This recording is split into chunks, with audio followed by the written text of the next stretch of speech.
Okay, welcome back, folks. Today we're going to be talking about the endosymbiotic theory. And that can sound like a really scary word. That sounds like a really, really big word. But again, it's a theory, so it's an idea that has a lot of evidence. But it's not that bad, especially when we really break down that word endosymbiotic. We know that the prefix endo means inside, and the phrase symbiosis is a type of relationship between organisms where both organisms benefit.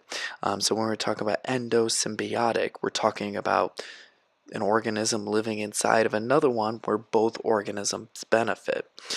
So this idea of symbiosis is very, very common, and we see it all the time. Some common examples you see are like in Finding Nemo. You would find that the clownfish, marlin, and Nemo live in the sea anemone. They live in that sea anemone that brings food. The fish bring the food to the anemone and feed the anemone, and the anemone uh, cleans off the fish to keep them healthy. For you guys, a more common example is in your stomach. You guys have a lot of bacteria, more specifically E. coli, that help break down the food that you eat. And your tummies provide a very nice, warm place for those bacteria to that keep getting nutrients for them to thrive. So we're going to be talking about a theory about the idea of how an organism living inside an organism and how they both can benefit together. Um, and so to help talk about this story, I would like to introduce you to my friend. This is Big Tony. Big Tony is a large prokaryotic cell. So he's a simple cell, but he's very large. He's big and tough. So his pros is that he's large, but because he's so large, he's very slow moving and he gets tired very, very easily. And Big Tony's got two friends. He's got two little friends. He's got Little John, who's very, very energetic. He's moving around a lot. He's got a lot of energy, but he's a lot smaller, so he can get picked on by a lot of the other big prokaryotes. And we got Little Jim. Little Jim is great because even though he's small, he has a lot or he's able to make his own food, which is very beneficial for himself. He doesn't have to go out and seek his food. He can do it by himself. And so, since they are prokaryotic, they are going to reproduce asexually. So when Tony reproduces, Tony makes two exact copies of Tony. And when John reproduces, he makes two copies of John. And when Jim reproduces asexually, he creates two exact copies of Jim.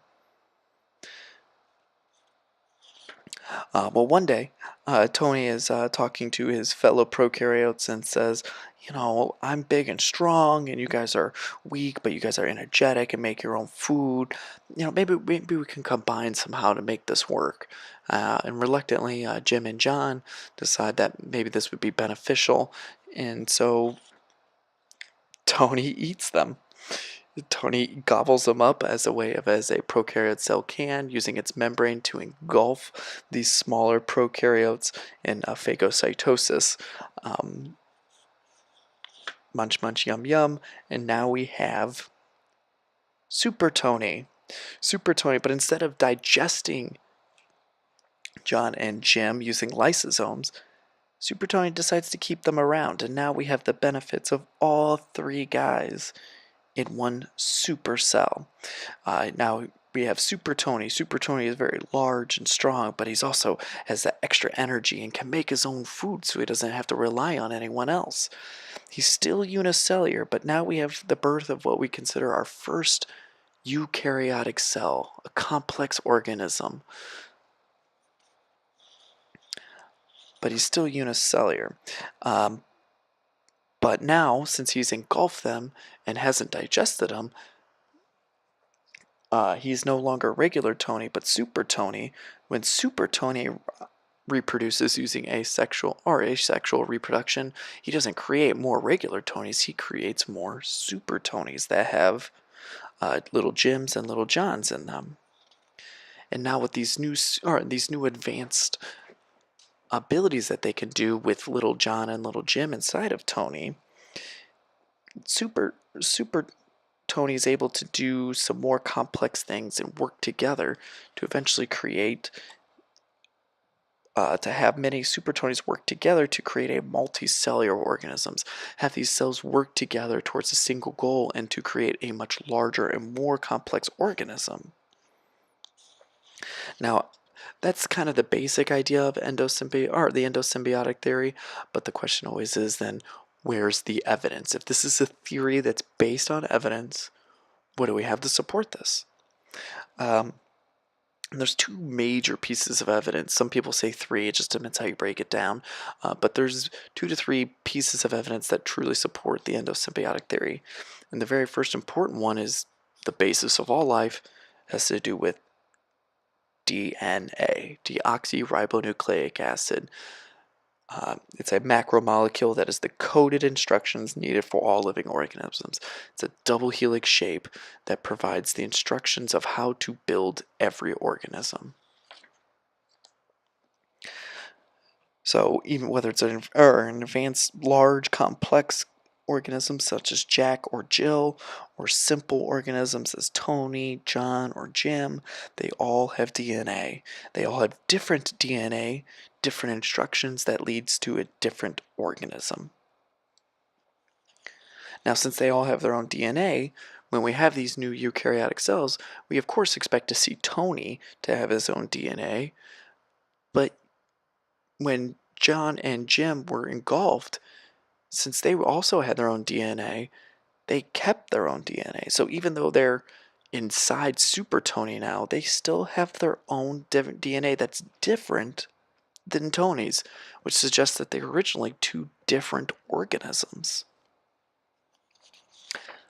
On top of that, when Tony engulfed John and Jim, that when he did that, he used a vesicle to ingest them.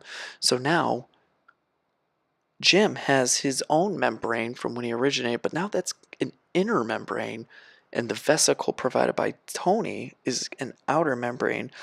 And now Jim and John have a double membrane surrounding them. So this kind of concludes kind of this idea of the endosymbiotic theory in kind of very simple terms. It's the idea of the creation of the first eukaryotic organisms or eukaryotic cells from larger prokaryotes engulfing or eating other eukaryotes. And then those smaller prokaryotes, instead of being digested, would eventually evolve to become the organelles that provide specific functions for that larger eukaryotic cells. So this was just kind of a very simple terms kind of visual of showing what the endosymbiotic theory is. There's more information, more details behind it, but this just provides a nice simple definition. Thanks for watching.